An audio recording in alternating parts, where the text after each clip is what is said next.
Voilà, c'est parti. Bon, bah, À bonsoir à toi. toutes et à tous. Oui, Je m'appelle Elsa Caudron, je suis responsable du programme Nature en ville à la LPO et je suis paysagiste de formation et urbaniste. Et donc avant d'arriver à la LPO, j'ai travaillé dans des agences de paysage et d'urba. Donc je vous donne tout de suite le lien de notre site internet qui traite de la question. Donc la LPO travaille sur le programme Nature en ville depuis 2013. La LPO travaillait sur des actions d'accompagnement de collectivités et d'entreprises de construction bien avant la création de ce programme. Et, et donc, pourquoi une association de protection de la nature travaille sur la question de la construction, de l'aménagement? C'est pour plusieurs raisons. D'une part, il y a une partie des espèces qu'on suit qui vivent en ville, et aussi parce que donc le programme sur lequel je travaille appartient au pôle mobilisation citoyenne de la LPO, parce qu'en fait, il y a de plus en plus de gens qui habitent en ville, donc 75 de citadins en 2050 dans le monde. Donc, c'est le milieu des gens principalement. Et donc, on l'a vu, oui, avec la crise du Covid, de la Covid, pardon, la nature est extrêmement importante pour nous, mais aussi évidemment pour les espèces sur lesquelles on travaille. Donc, le développement urbain a tendance à porter une atteinte quand même aux espèces qui nous intéressent en ville. Donc on a des résultats assez dramatiques. C'est pas seulement du fait de l'urbanisation, hein, la première cause de disparition des espèces, les chiffres que vous avez là, sont dus principalement à l'usage des pesticides. Donc on voit que c'est les espèces insectivores qui trinquent le plus, les chauves-souris, les martinets, les hirondelles, mais également des espèces granivores, hein, comme le moineau domestique, et qui disparaît jusqu'à 73 à Paris en 13 ans. Donc ça, c'est une étude Corif et LPO.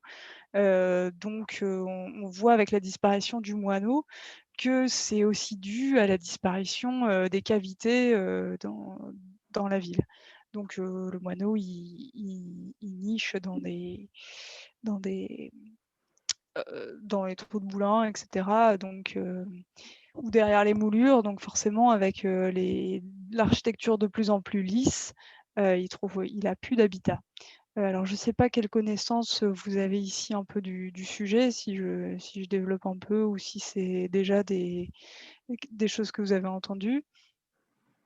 Donc là, je ne vais pas revenir dessus, hein, c'est les quelques citations d'études sur les insectes, et également sur le zéro artificialisation nette. Voilà, je pense que c'est des chiffres que vous avez déjà bien en tête. Nos objectifs dans le programme Nature en ville, hein, c'est de travailler sur les continuités écologiques, sur la maîtrise de l'espace en général, mais aussi la réduction des dangers.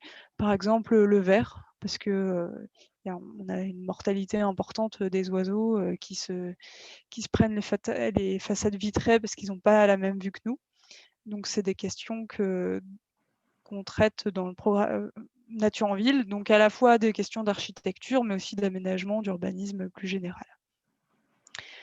Donc on essaye d'intervenir aussi dans toutes les couches sociales, on va dire, hein, que ce soit les particuliers, les jeunes, mais plus particulièrement par ce programme sur les politiques publiques et les professionnels de l'aménagement. Le but, c'est que tout le monde soit formé pour qu'on puisse avancer ensemble.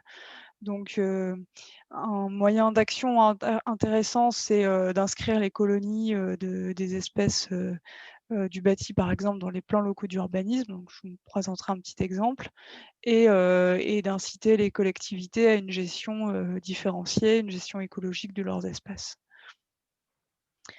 Donc, oui, le programme a changé de nom depuis. Avant, il s'appelait Urbanisme, Bâti et Biodiversité. C'est pour ça que vous verrez des fois des reliquats de U2B, mais on a gardé ce nom pour le club dont je vais vous parler ensuite. Donc, le, le programme, il se développe par différents axes. Donc, un club qui se réunit 4 fois par an, et puis un réseau de chargés d'études LPO qui accompagnent des projets plus précisément. Et donc on anime un groupe de professionnels de l'aménagement, pour les former sur le sujet au fur et à mesure. Donc l'apport de la LPO par rapport, aux autres groupes ministériels et cetera qui travaillent dessus, c'est que je pense que la LPO a un regard un peu plus critique sur les pratiques d'urbanisation, ou en tout cas on a une vision par la biodiversité qui nous confère un autre regard. Et on a aussi, d'autres programmes à la LPO qui nous permettent de travailler sur la médiation faune sauvage, par exemple. Parce que c'est pas tout de faciliter la nature en ville, mais il faut encore que les citadins l'acceptent. Et puis on travaille aussi sur la connaissance, je vais vous montrer une étude après. Et on intervient, à toutes les phases, hein, de la conception, au suivi de chantier et ensuite, à la gestion. Alors, on a de plus en plus d'experts à la LPO qui travaillent sur ce sujet. Donc, on accompagne des projets aussi bien à Toulon qu'à Paris, à Lille, en Bretagne, en Champagne-Ardenne. Donc, c'est vraiment un programme qui est en pleine expansion. On sensibilise des acteurs de plus en plus variés. On a réussi à venir dans les écoles d'archi, par exemple. Ça, on était content de le faire parce que c'était un public parfois difficile à convaincre. On a intervenu sur des MOOC. Et voilà, donc c'est vraiment intéressant parce qu'on voit que le programme se développe beaucoup. D'ailleurs, on recrute, hein, si vous connaissez des gens qui aimeraient travailler sur ce sujet. Et on se destine cette année à à développer la première formation destinée aux métiers de l'immobilier sur les questions de biodiversité. Et aussi, on a lancé un groupe de travail sur le zéro artificialisation nette. Ça, j'aimerais vous en parler un peu aussi. Donc nos partenaires du programme, ce sont des entreprises de construction, des concepteurs, des syndicats de professionnels comme GFBTP, l'UNEP, la DIVET, des collectivités territoriales. Et après, on a aussi des partenaires techniques comme le CEREMA. Et notre dernier partenaire à avoir signé, c'est l'ADEME. Donc on est très très content de les avoir. Parce que ça va être un gros sujet cette année, la RE 2020, avec les espèces dont je vous ai parlé avant, sur la rénovation énergétique. On va avoir des gros sujets, donc c'est très très bien d'avoir l'ADEME avec nous pour réfléchir sur ces sujets.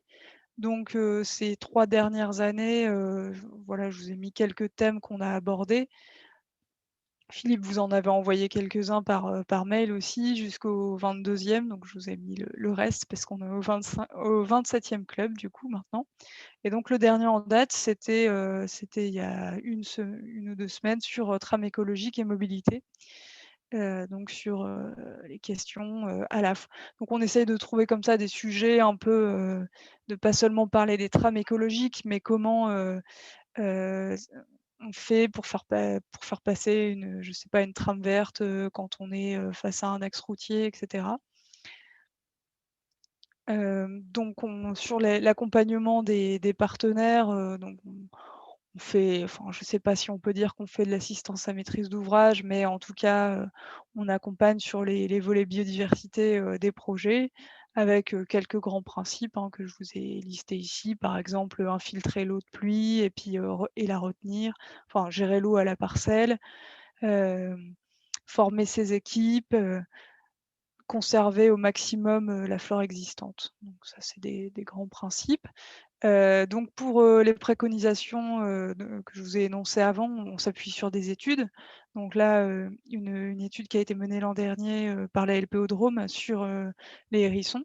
Donc les hérissons, c'est un animal très intéressant parce qu'il permet de révéler les endroits où il arrive à passer et les endroits où il n'arrive pas. Donc ça nous permet de lire un peu la porosité des quartiers.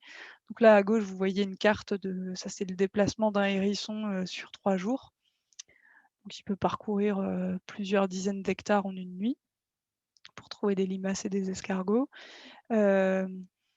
Et donc ça nous permet de guider certaines actions, hein, comment on rédige un CCTP en fonction de ce qu'on a découvert sur le terrain, comment on adapte le calendrier d'un chantier et comment on gère les déplacements des humains aussi. pour préserver ce petit animal. Je rappelle quand même que le hérisson, il est très, très menacé et les pronostics les plus défavorables montrent qu'il pourrait avoir disparu en 2025 en France. Donc c'est vraiment très, très urgent de faire des mesures, pour lui. Donc on mène aussi des projets participatifs. Ici, c'est un projet à La Rochelle, à notre local, de la LPO Poitou-Charentes. Donc ils ont créé avec les habitants, une mare, à côté de logements pour, on peut montrer aux gens que c'est pas forcément un repère de moustiques, s'il y a une variation de profondeur, si c'est bien planté et cetera. Donc on a pu voir un anax empereur, pondre dedans, donc ça marche. On accompagne aussi des collectivités. Ici, un parc aux Angéliques à Bordeaux, donc qui est mené par la LPO Aquitaine. Ici en PACA, donc à Toulon, un chantier de Toulon, Habitat où ils ont placé des nichoirs à martinets sur les échafaudages, pendant, la rénovation des façades. Donc il y a 3 espèces de martinets à Toulon et donc ce projet, il est vraiment très intéressant parce que la LPO PACA, elle a réussi à faire et les bénévoles ont fait rentrer les colonies de martinets dans le plan local d'urbanisme, de Toulon et donc il y a eu des rénovations de façades en centre-ville et la ville a pris en charge une partie du coût des nichoirs à martinets qui ont été, replacés dans les façades et aussi en construction neuve. Là, c'est vraiment vers ce genre d'action qu'on veut tendre parce qu'il y a, comme je vous le disais, avec les RE 2020, il y a beaucoup de travail dans ce sens et un projet, enfin que vous connaissez peut-être, l'écoquartier de Bongraine, entre La Rochelle et Tré. Alors là, il est à l'arrêt, parce qu'il y a le petit papillon que vous voyez ici, l'azuré du serpolet, qui a profité du fait qu'il n'y avait plus personne pour s'installer, et puis aussi du fait qu'il y a un écosystème bien particulier sur ce site. Parce que malgré le fait qu'il soit pollué aux hydrocarbures, il abrite, de l'origan et des fourmis rouges et donc c'est un écosystème qui est tout à fait favorable à ce papillon et c'est l'Adréal qui a bloqué le projet pour l'instant, en attendant que l'écoquartier soit révisé de manière satisfaisante pour pouvoir maintenir la population de papillons en place. Il y a pas que cette espèce-là, hein, qui est présente sur le site, mais donc la LPO a aidé à réviser le projet, dans ce sens et c'est un projet assez ambitieux, hein, s'il se fait parce qu'il y a, un projet Trame verte et bleue, un projet de mobilisation citoyenne avec accompagnement des habitants ensuite, et cetera. D'utilisation de matériaux recyclés, par exemple des toits en substrat en huître, ce genre de choses. Donc voilà, mais pour l'instant, le projet, on ne sait pas trop où il en est. L'ADEME a débloqué des fonds pour le faire parce que donc c'est un projet en rénovation urbaine, pardon, pas en rénovation urbaine, mais en recyclage urbain. Ici, un autre projet, donc cette fois en Île-de-France, accompagné par la LPO Île-de-France avec, également des espèces protégées présentes sur place, donc comme le conocéphale gracieux. Et là, voilà, ça c'est un projet qui est intéressant parce que c'est la première CEMOP, hein, qui est mise en place, à Châtenay-Malabry, à côté du parc de Sceaux, mmh et c'est mené par, Eiffage. Donc, on a fait une journée de sensibilisation auprès des équipes, de maîtrise d'œuvre, retenues pour, leur montrer, voilà, qu'est-ce qu'ils peuvent faire pour la biodiversité, lors de leur projet. Donc voilà, ça c'est un extrait d'une planche, que je leur ai montrée, donc sur, les matériaux, à privilégier pour certaines espèces. Bon, il y a quand même du béton, mais c'est un projet intéressant de Chartier d'Alix, à Boulogne-Billancourt. Dans le genre d'action qu'on fait aussi, on fait des publications. Donc là, celle qui est en grand, c'est une publication de 2020 sur Lausanne. Donc on s'est positionné davantage sur la question de la préservation des sols agricoles, forestiers, naturels. donc parce que c'est une question, éminemment importante et puis en plus, ça tombe bien, c'est à la mode. Donc voilà, on a lancé aussi un groupe de travail, dessus pour, aborder cette question d'un point de vue plus, biodiversité et on a aussi fait bien d'autres publications que vous pouvez retrouver sur notre site et également celle-ci, pardon, que vous pouvez télécharger sur le site de la LPO sur, quelles mesures une équipe municipale peut mettre en place, pour favoriser la biodiversité. Là, c'est pas seulement sur les questions de nature en ville, mais on a voulu dégager, des actions, globales à mettre en œuvre, pour protéger les territoires, et la biodiversité. Et voilà, je finis là-dessus. Je voulais faire assez court pour qu'on puisse, davantage échanger et bien sûr, je peux revenir sur des actions que je vous ai présentées, selon ce qui vous intéresse. Je voulais juste vous dire que cette année, c'est le centenaire refuge, donc le plus vieux programme de la LPO qui est intimement lié à Nature en ville et c'est un programme qui porte sur, les collectivités, les entreprises, mais aussi les particuliers et qui aide les gens à gérer de façon écologique, leur terrain et donc voilà, on va faire une série de webconférences et de visites, je l'espère, sur ce sujet. Donc ça fera l'objet du prochain club U2B qui aura lieu en mai et qu'on espère faire en présentiel. Voilà. Merci Elsa.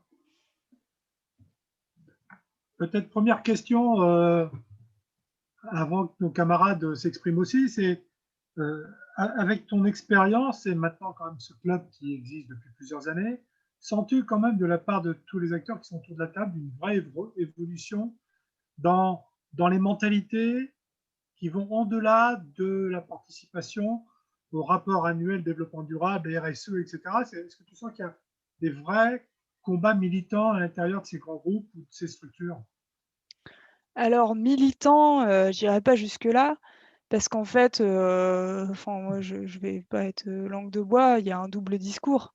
C'est-à-dire que, on a d'un côté, des négociations, voilà, pour pousser, je sais pas, la loi Elan, la loi ASAP, pour simplifier, la réglementation et on a une atteinte, jour après jour du code de l'environnement qui est grave, qu'on est en train de vivre.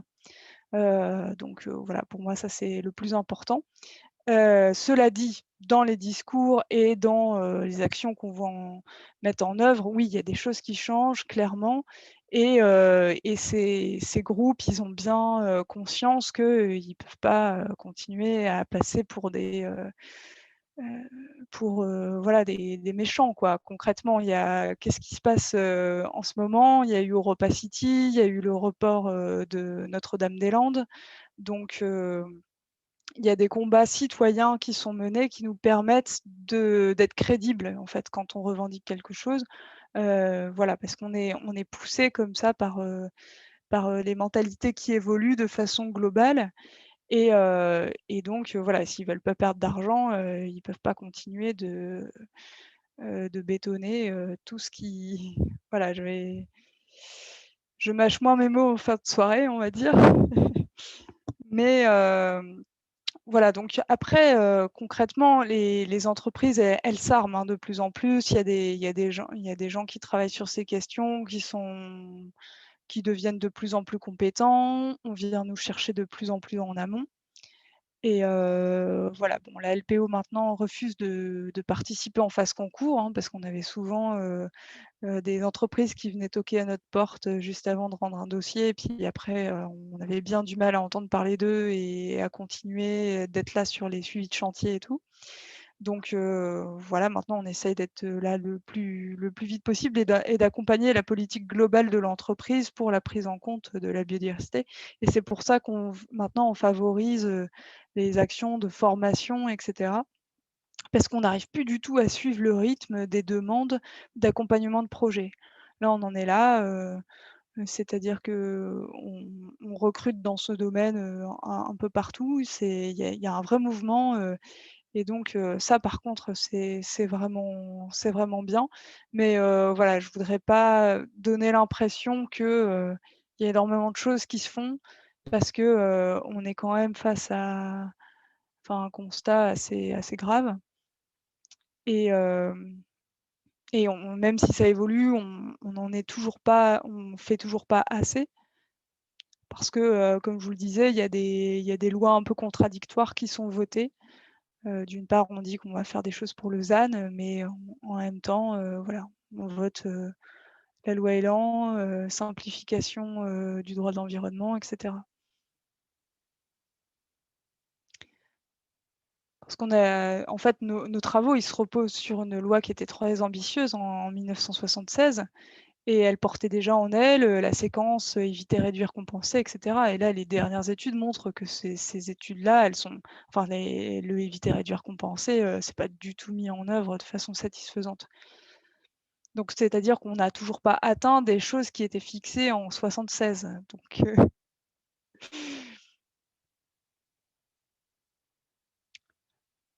mais de la part, par contre, bon, des professions qui sont plus représentées ici, je pense les architectes, les paysagistes, il y a vraiment on sent quand même une envie de se former. On vient de plus en plus nous voir, alors que c'était,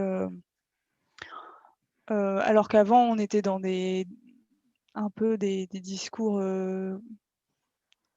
compliqués quoi avec, à part Gilles Clément, c'est-à-dire qu'il y avait ça ce sont des ça avait assez peu fait école en fait cette esthétique de la ville et ça clairement ça change. Pour le coup, je pense que c'est vraiment là-dessus qu'il faut actionner, c'est-à-dire à partir du moment où on a convaincu, les gens que c'était qu'une diversité végétale et cetera, que les herbes hautes, c'est aussi une certaine beauté de la ville, je pense qu'on a déjà gagné, quelque chose.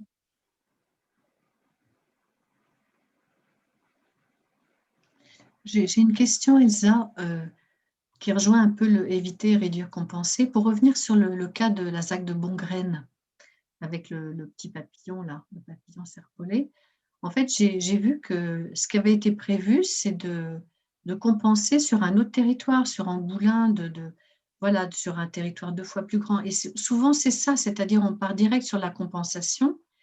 Et je voulais vous poser 2 questions, en fait. Où ça en était, en fait, sur cette ZAC? Est-ce qu'elle est bloquée? Mais en Ouais, attente de quoi? là, j'ai plus de enfin, les dernières infos que j'ai, elles ont un mois, donc D'accord. voilà, je peux pas dire plus, franchement, là de mémoire, je sais pas. Et l'autre question, c'est en fait, est-ce que c'est imaginable de concilier, la biodiversité et la protection et de ne pas geler des territoires, c'est-à-dire d'urbaniser, de construire tout en prenant en compte la biodiversité? Est-ce que c'est compatible? Et est-ce que justement ça peut pas, nous conduire, ça aussi au monde d'après, c'est-à-dire les formes d'urbanisation du futur, qui au lieu de sectoriser, bon ben là ce sont des territoires protégés, là c'est des territoires constructibles, mais d'harmoniser, d'essayer de concilier ensemble. Est-ce que vous avez eu des recherches en ce sens-là? Oui, c'est tout l'objet de ce qu'on fait. Là, je vous indiquerai un programme qui est intéressant, qui est en train d'être mené, c'est, le BAUM, mené par le PUCA. Donc, BAUM, c'est biodiversité, aménagement, urbanisme et morphologie. Non, c'était pas aménagement, c'était architecture, pardon. Architecture, urbanisme et morphologie urbaine. Et donc ce programme, de recherche, sur 2 ans, les lauréats ont été connus là, donc il y a à peu près 14 équipes qui travaillent dans des territoires différents sur comment, enfin, quel est l'impact de la densité sur, la biodiversité et justement, réfléchir en phase projet. Donc ça, c'est hyper intéressant, donc il y a des études de différentes natures. Donc je vous invite vraiment à suivre ça, ça va être, les résultats seront enfin des études, seront connus d'ici 1 à 2 ans, quoi, le temps que, les projets se fassent. Mais, je pense que ça, c'est vraiment une démarche, hyper intéressante. Alors, cette question, on pourrait y répondre de plein de façons différentes. Moi, ce qui nous intéresse de travailler sur les sols, c'est quand même que, voilà, un sol, ça met un millénaire enfin, ça met des centaines d'années à se former. Donc, aller construire un peu partout, je pense que il va falloir réviser un peu la copie, notre manière d'aménager le territoire. On a déjà suffisamment urbanisé, maintenant sans que je parle bien pour la France, hein, pour qu'on puisse recycler, tous les terrains qui sont déjà bétonnés, asphaltés ou bien même, qui sont déjà faits sur des déblais. Et il faut absolument, ne plus détruire, 1 hectare de zone humide, et cetera, quoi. Il y a des endroits qu'il faut vraiment, c'est pas une question de sanctuariser parce que la nature, elle évolue, hein. Si vous laissez, un espace en friche, pendant 500 ans, il va ne pas cesser d'évoluer jusqu'à atteindre, le climax, hein, donc son son état final en tant que nature, on va dire. Mais donc voilà, les mares, elles se rebouchent naturellement. Il y en a d'autres qui se recréent à d'autres endroits. Mais on a tellement, construit partout que, du coup, on est obligé quand même de garder des espaces tels qu'ils sont, si on veut garder des zones humides, par exemple, en France, quoi. Donc je parle bien précisément sur la France parce que, par exemple, un pays comme la Chine, qui est en pleine explosion démographique, bon, on peut pas leur dire, d'arrêter de construire et que les gens ils dorment à la rue, quoi. C'est pas, mais il y a en tout cas, en France, on n'a pas raison de construire autant, parce que l'artificialisation des territoires augmente 4 fois plus vite que la population. Donc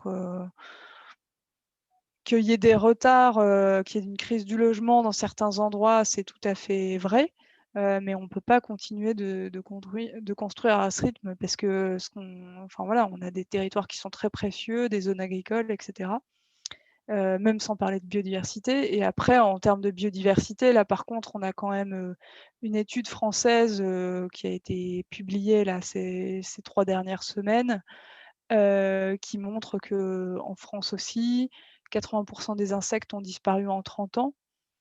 Donc là, moi j'ai l'impression que l'urgence, c'est plus d'aller mettre des routes, partout et c'est plutôt de se concentrer sur, ce qui est vital, en fait. Je sais que c'est, enfin, comment dire? C'est un peu le discours qu'on entend tous les jours, hem, mais voilà, en termes d'aménagement, il est quand même, il faut vraiment revoir les choses et puis on a plein de bâtiments à rénover, moi je suis aussi très favorable au fait de considérer le patrimoine qu'on a, le patrimoine constructif et quand on nous dit que ça coûte moins cher que de démolir, que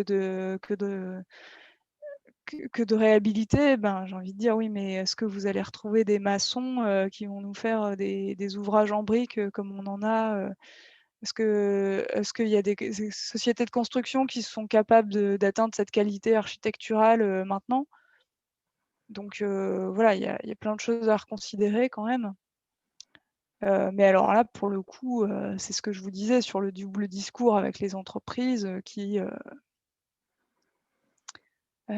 bon, bah, voilà, leur métier, eux, c'est de faire tourner la toupie à béton, quoi. Donc forcément, on va pas, ils vont pas forcément pousser dans ce sens-là, même si, voilà, par exemple, Eiffage, ils se lancent dans la construction en bois, et cetera. Donc il y a quand même des choses qui changent, mais c'est peut-être un peu long, quoi.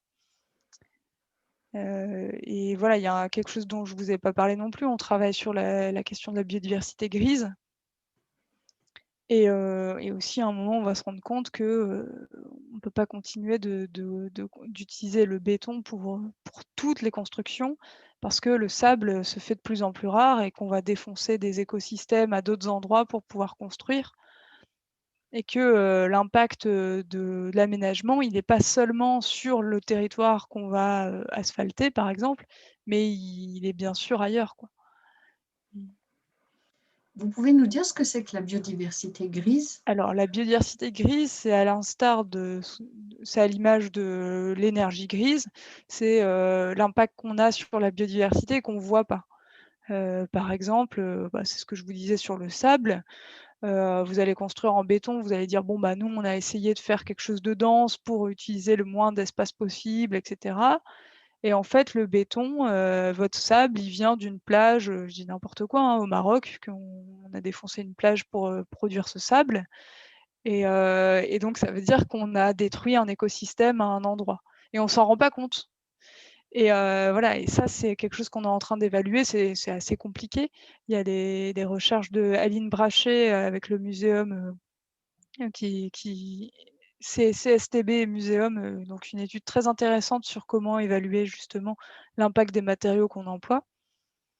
Et puis donc le CSTB travaille aussi sur comment faire évoluer les normes, etc. Et elle a renommé dans sa thèse la biodiversité ex situ, c'est-à-dire bah voilà, hors du site de construction, quel est votre impact? On pourrait évaluer plein de choses, hein, par exemple l'acheminement des matériaux, voilà, combien de hérissons vous avez écrasés sur la route en livrant vos matériaux de construction, etc. Donc ça, c'est aussi un autre grand chantier. Et ce qui est intéressant dans son étude aussi, c'est elle étudie les gaz à effet de serre, c'est-à-dire les gaz à effet de serre, ils ont un impact indirect sur la biodiversité. Et donc, parce qu'on a toujours tendance à séparer climat et biodiversité dans les discours, alors que bon, c'est des questions d'écosystème, d'équilibre, donc c'est finalement la même question. Et donc, quand on s'intéresse aux matériaux qu'on emploie, on s'intéresse aussi aux gaz à effet de serre, même si on n'est que sous le prisme de la biodiversité.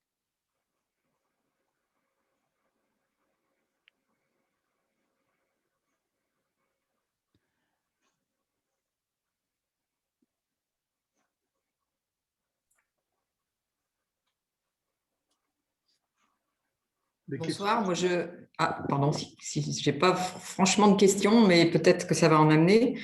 Je voulais juste apporter mon témoignage. J'ai eu l'occasion, alors je pense qu'Elsa n'est pas spécialement de la région. Tu travailles, je suppose, vous travaillez vous êtes de je ne sais pas de quelle région vous êtes. Alors, moi, je suis lilloise à la base. Là, je travaille à Rochefort, au siège de la LPO. D'accord, donc vous êtes quand même dans la région. Ouais, depuis 2 ans. D'accord.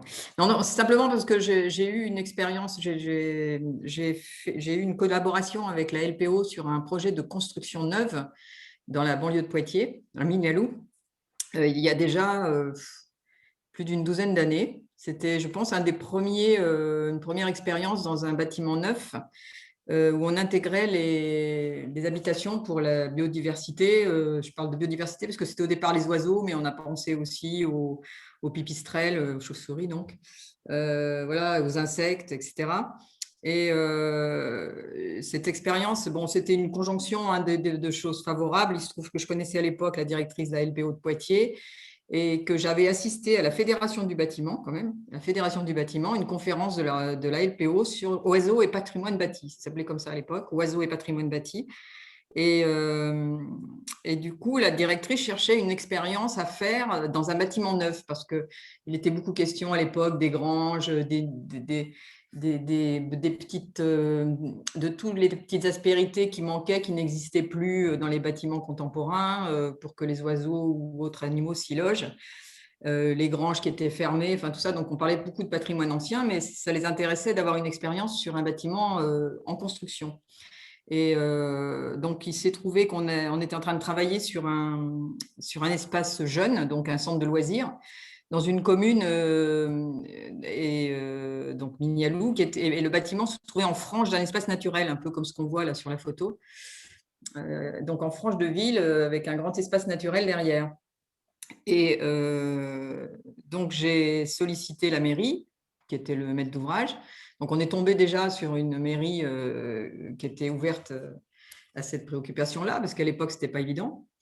Les choses ont beaucoup évolué. Je me rends compte que les choses ont énormément évolué depuis, mais à l'époque, ce n'était vraiment pas évident de la part d'une municipalité de se lancer dans un projet comme ça.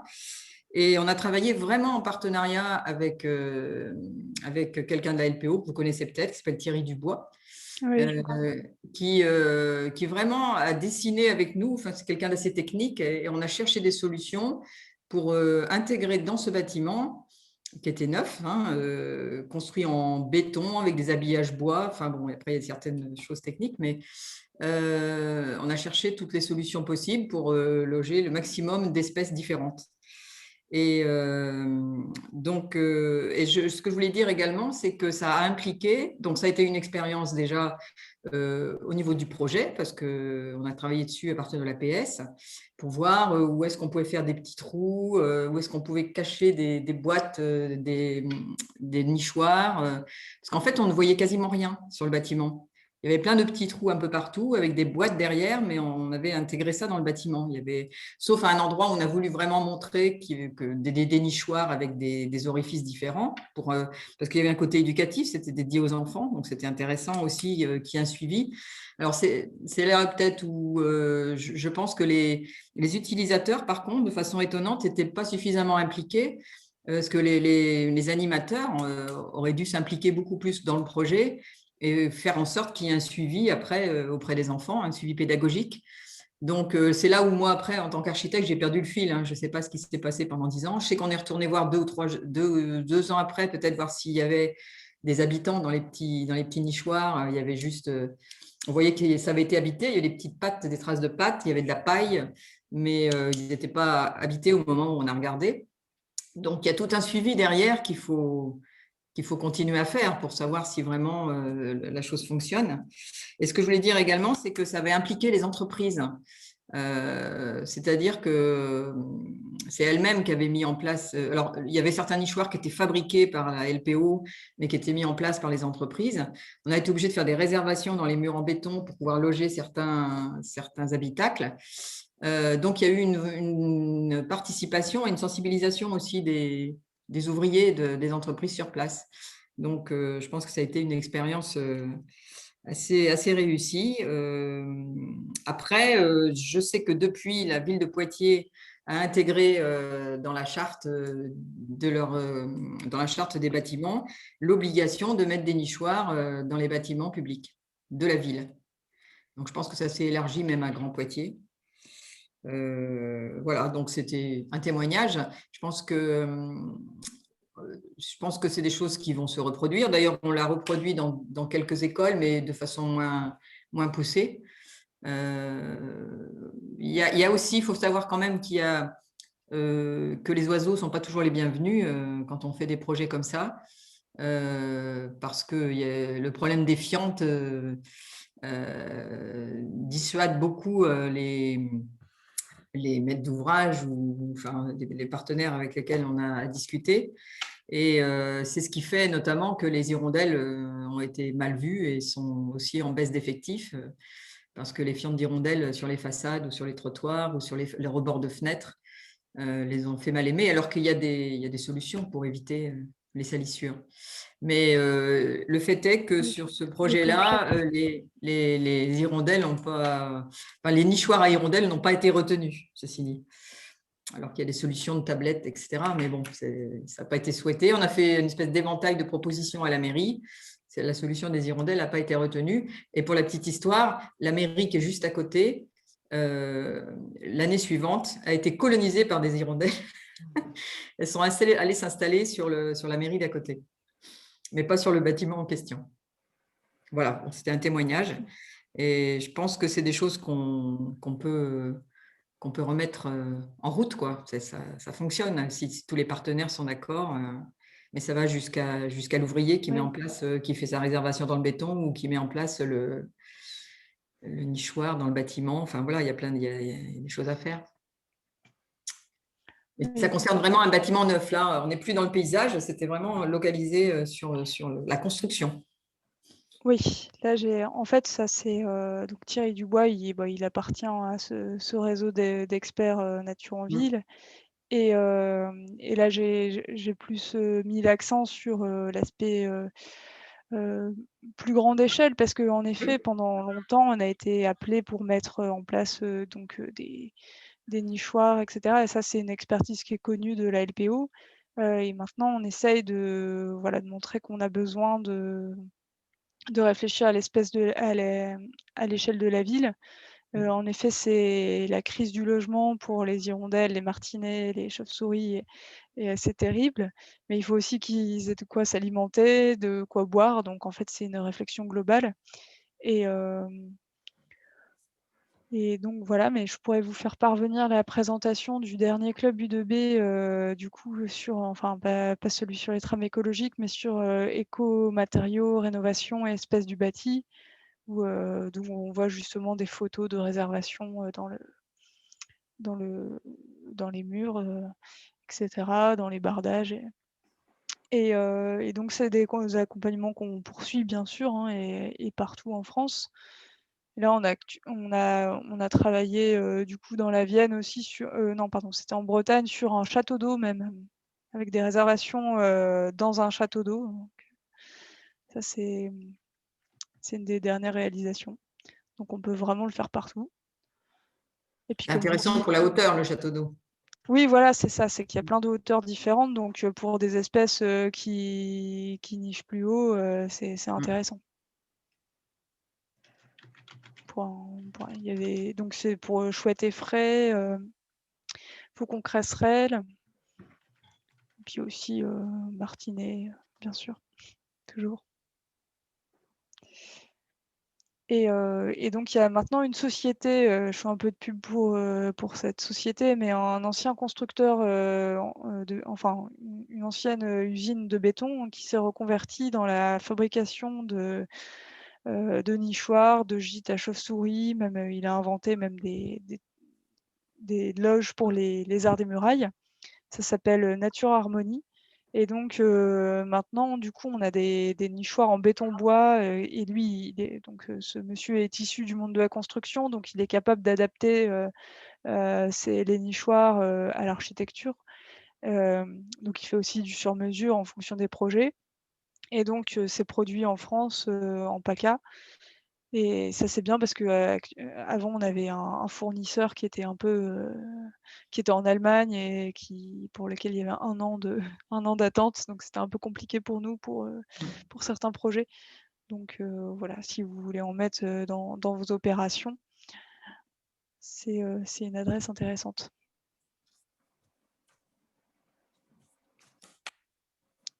Et il y a un très bon bouquin en anglais aussi sur l'intégration des nichoirs avec des coupes au dixième en fonction du type d'isolation, etc. C'est publié par la RSPB. Et j'arrive pas à trouver le chat sur Zoom, mais je peux vous mettre la référence.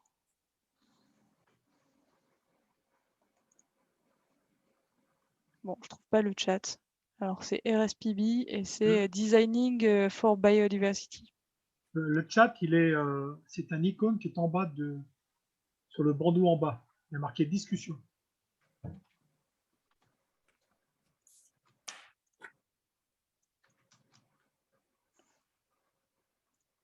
Ok.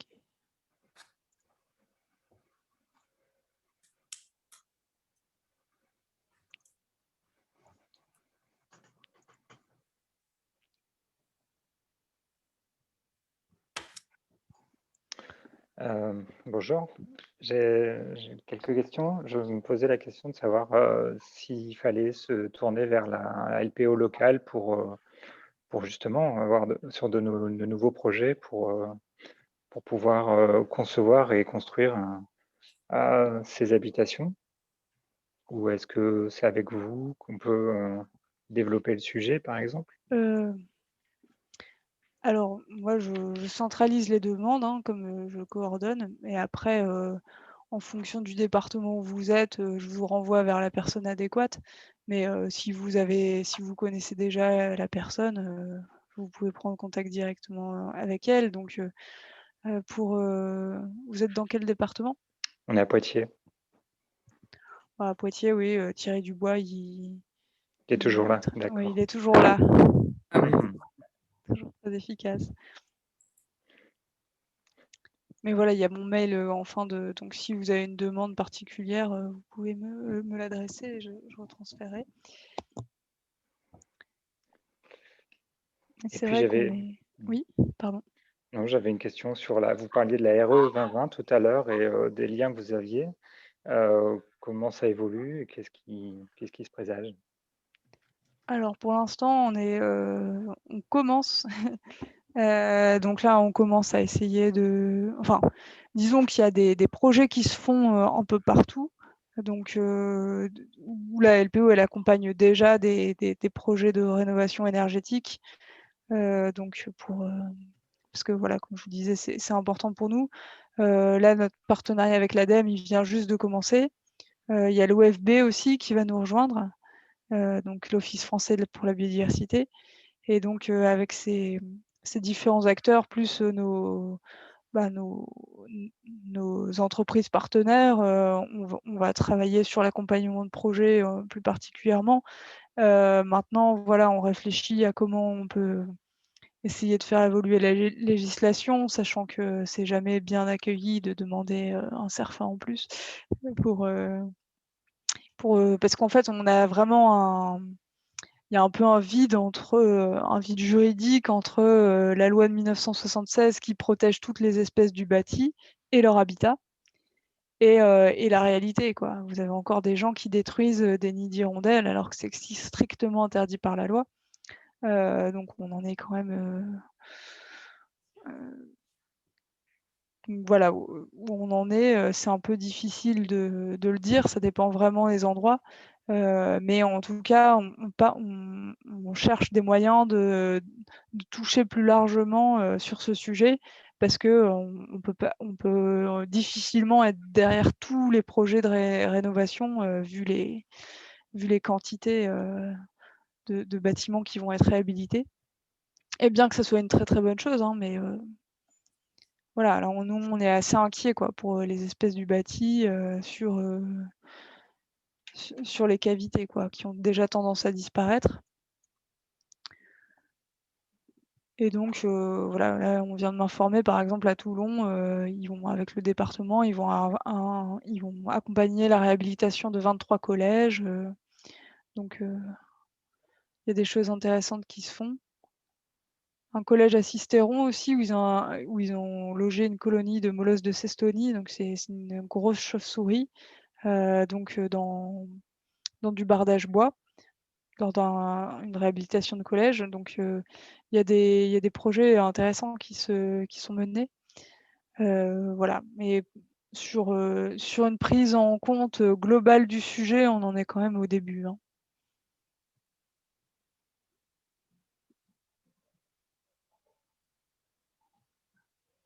Je pense qu'il y a encore beaucoup d'architectes qui connaissent pas les pipistrelles.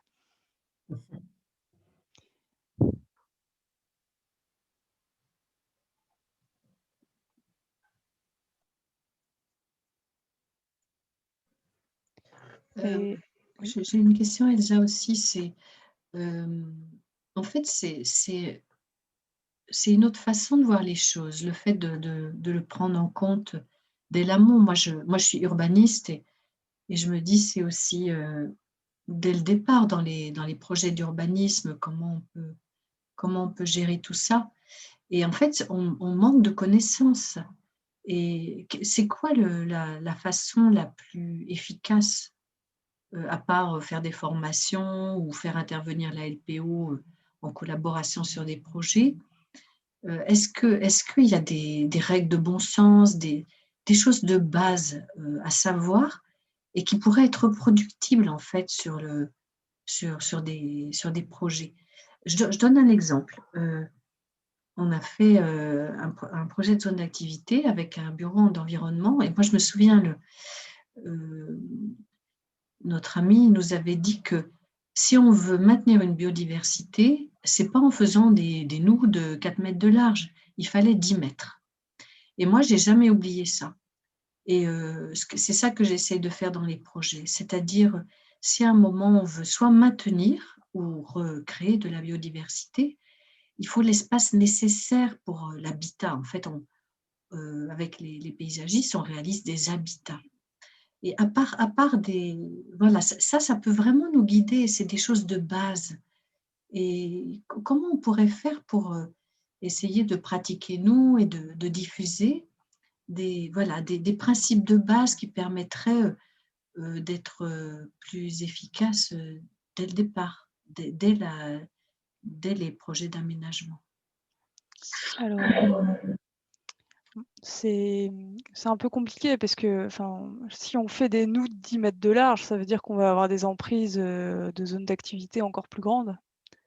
Donc, je pense qu'il y a quand même une rationalisation à avoir sur l'espace qu'on occupe, parce que, enfin, j'ai vu des projets à Cergy-Pontoise où ils te font une voie cyclable avec, une route avec la voie cyclable plus, l'alignement d'arbres derrière. Enfin bref, pour une simple route, il y a 25 mètres de large et puis ça, c'est de l'espace pris sur les terres agricoles.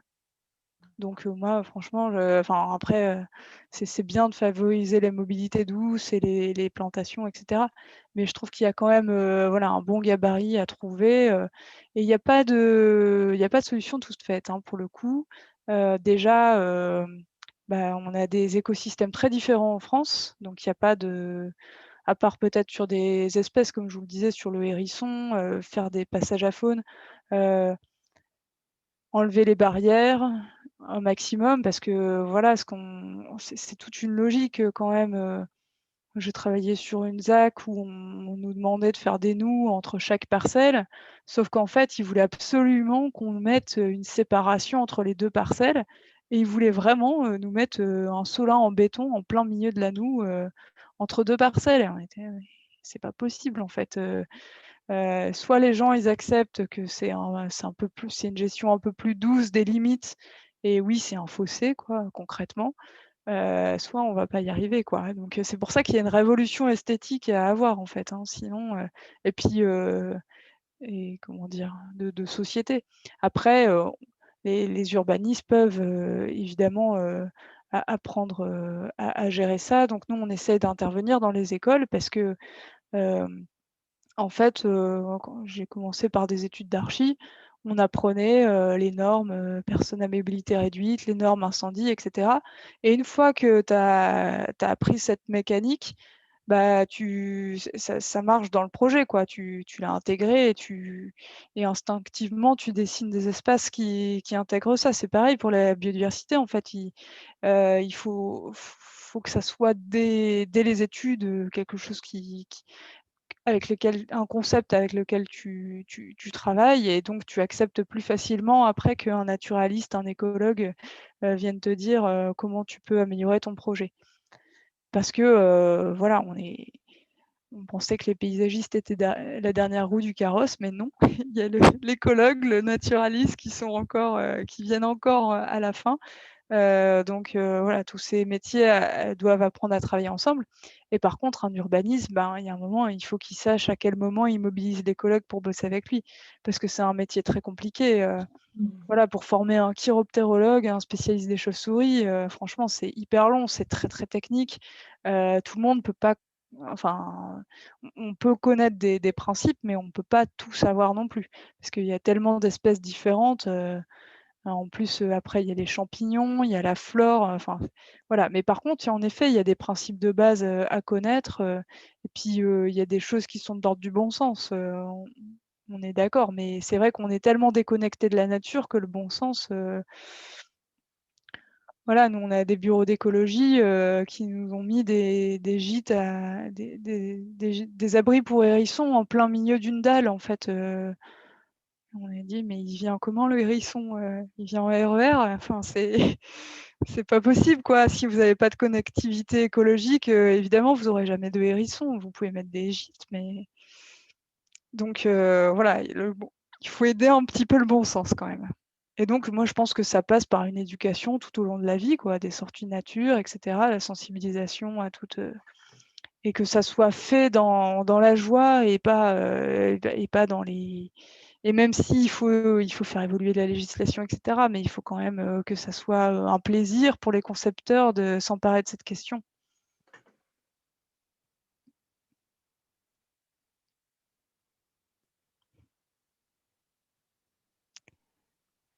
Donc, il y a une formation de base à faire en école d'archi, alors. Oui, oui, non, mais C'est bien que ça vous se fait, ayez hein. commencé à y rentrer. Oui, c'est bien. Oui, oui, mais il y a déjà plusieurs années dans les écoles, d'Auvergne-Rhône-Alpes, donc à Lyon et Clermont-Ferrand et puis là, je suis intervenue à Paris Val de Seine cette année. Et donc maintenant, on est pris au sérieux, quoi. C'est-à-dire qu'on nous invite. J'ai été aussi dans le jury de l'école du paysage de Versailles. Voilà, alors que moi, quand je faisais mes études, je m'intéressais déjà à ces questions. Tu passais vraiment pour le bisounours ou bien le doux rêveur. Et puis, enfin, voilà, c'était pas possible en fait. Et pourtant, c'était pas il y a longtemps. Donc, il y a vraiment un changement qui s'est opéré ces dernières années. Donc, c'est bien. Je voulais peut-être citer un exemple parce qu'il m'avait beaucoup touchée pour revenir aux questions de zone d'activité. Au sud de Niort, il y a un centre commercial qui s'appelle Niort Sud et c'est Christophe Montil et Alain Sauvé qui ont réalisé ça. Et ce qui est magnifique, c'est qu'en fait, les ouvrages pluviaux, ils ont été faits dans la continuité du marais Poitevin parce qu'il y a le marais qui vient jusqu'à Bessines. Et en fait, ils ont relié à ça. Ça s'est relié physiquement. Et alors, c'est vrai qu'on pourrait dire que ça prend de la place sur la zone, mais non seulement c'est qualitatif, c'est-à-dire c'est beau, en plus, il y a une notion de confort, c'est-à-dire c'est entre les parkings et ça, ça fait des plus petits parkings et puis c'est ombragé, il y a des bancs et en plus, c'est vivant, c'est la vie. Et c'est vrai que Christophe, le fait d'avoir une association avec un écologue, eh bien, mais je trouve que ça sublimait le travail du paysagiste. Et c'était vraiment de l'ordre du vivant. Et c'est vrai que quand on ne le voit pas forcément, parce quelque part, quand on rentre dans Niort par cet endroit-là, on ne le voit plus, le marais, mais il est là. Et c'est le fait justement de révéler la nature des espaces. Et certainement, on a besoin de... Nous, on travaille aussi avec des bureaux d'environnement, mais ils sont peut-être parfois cantonnés aux études d'impact. Et ce qui est intéressant, c'est de les faire monter en avant et d'aller beaucoup plus loin, certainement, là-dedans. Et de montrer que tout ça, c'est vivant. Alors peut-être, c'est vrai qu'une construction, un bâtiment, on n'a pas l'impression que c'est vivant. Mais et pourquoi ça ne serait pas encore plus vivant? Et le fait, c'est vrai de mettre des refuges, des nichoirs, ou ce genre de choses. Mais c'est culturel, hein, certainement. Mais il y a des beaux exemples comme ça, et je trouve que celui-là, il mérite d'être connu. Celui-là, Ouais, j'irai le visiter. Je ne le connais pas, mais en effet, c'est pour ça que je vous disais, il n'y a pas de solution toute faite. Le mieux, c'est vraiment de s'approprier le sujet, de réfléchir sur chaque projet, sur quoi on rebondit, sur quel élément de géographie on peut mettre en œuvre. Cette vision de la ville en continuité écologique, elle est hyper intéressante, enfin de la ville avec son environnement. Il y a un exemple, bon alors là c'est vraiment un truc, c'est très très gros, hein, mais la réhabilitation de l'Arve, la vallée de l'Arve entre la Suisse et la France, du paysagiste Descombes. Il a tracé pour remettre un cours naturel au fleuve, au lieu de faire comme font beaucoup de bureaux d'études, de faire une simulation et d'imaginer la sinuosité, les méandres, etc., de la rivière et de les reproduire. Il a fait une bande avec un treillage en losange, hein, dans le sol. Et la rivière, quand elle a repris son cours, elle a dessiné elle-même son cours en fait dans l'espace qui lui était donné. Voilà, donc les bancs de sable, ils se déplacent en fonction de l'eau, etc. Donc, en partant d'une trame très géométrique, finalement, il a laissé plus de liberté à la rivière que quand on essaye de générer des méandres avec des logiciels, etc. Donc moi, cet exemple, je le trouve assez pertinent pour illustrer un peu la vision qu'on voudrait porter. C'est-à-dire que c'est pas de parler de biodiversité dans l'aménagement, c'est pas forcément être dans des formes anciennes. Voilà, et c'est pour ça que je pense que vraiment les concepteurs, il faut qu'ils se forment un peu quand même pour s'approprier le sujet eux-mêmes et puis l'intégrer à leur conception.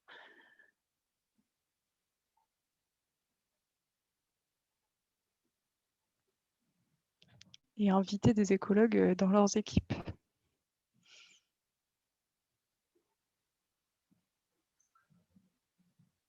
Écoutez, on est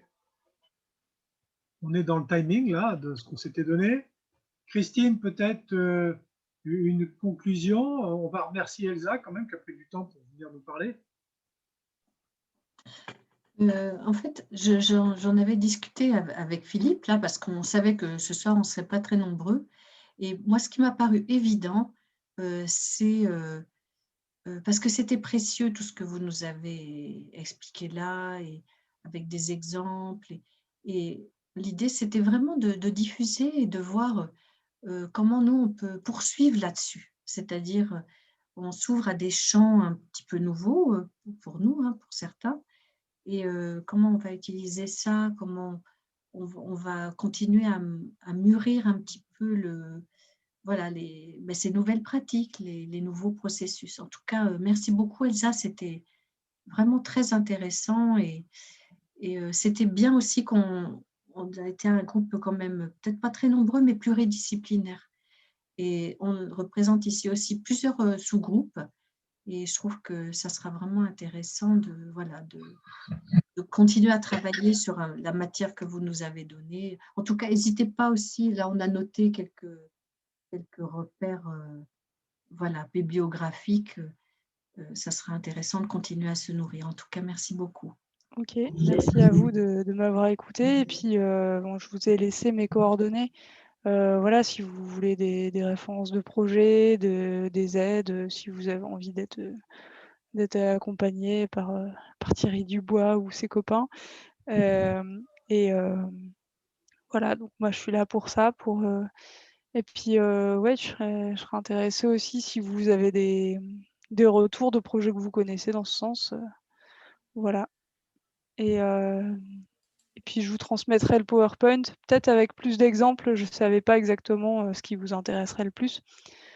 Mais voilà. Puis après, on a notre site internet sur lequel il y a beaucoup de choses de disponibles aussi. Donc, je vous invite à aller faire un tour. Et puis, je vous souhaite une belle soirée. Merci beaucoup. Merci. Merci à tout le monde. Merci bien. Merci.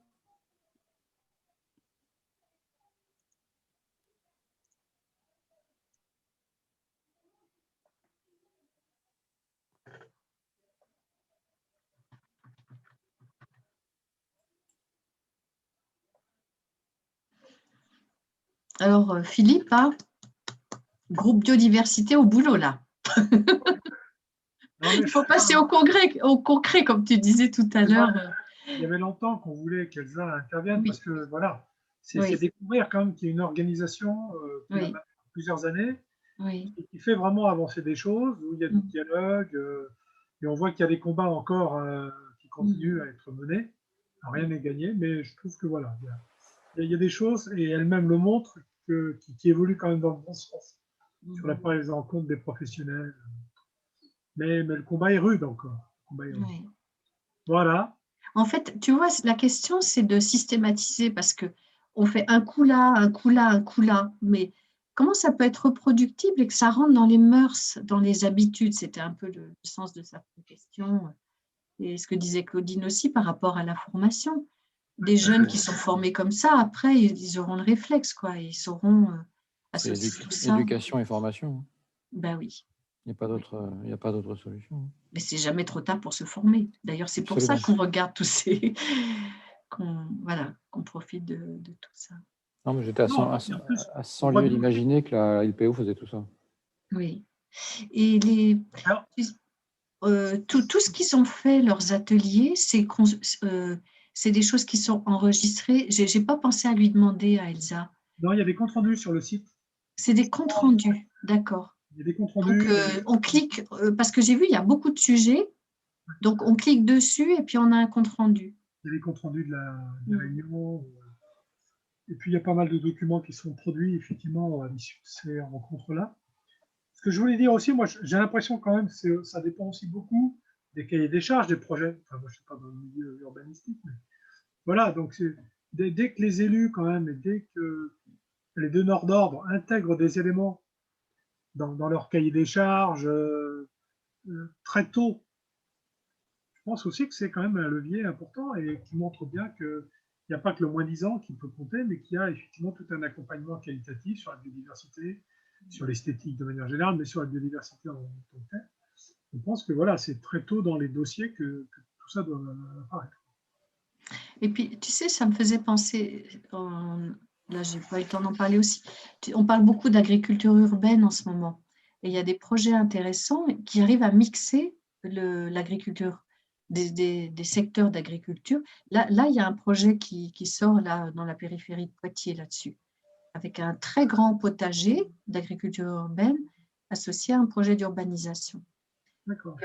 Le projet, moi, que j'évoquais là, tu sais, avec les espaces d'au moins 10 mètres, eh bien, c'est un projet qu'on fait avec Pascal, une zone d'activité à côté de Périgueux.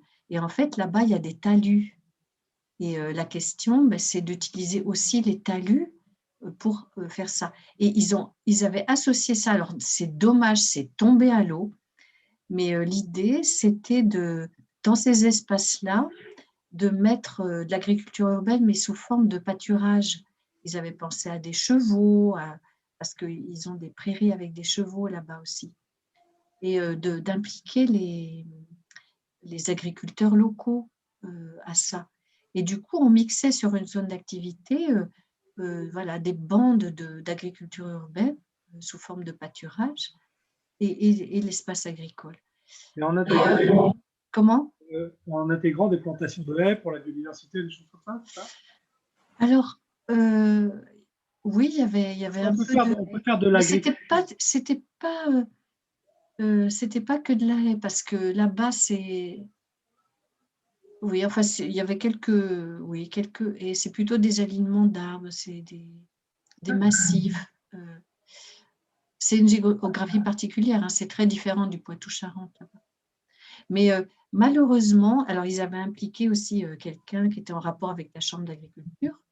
Et c'est dommage, ça a été complètement aplati. Comment? Il faut peut-être couper l'enregistrement. Ah oui, oui. Parce que je vois que ça... Oui, c'est vrai.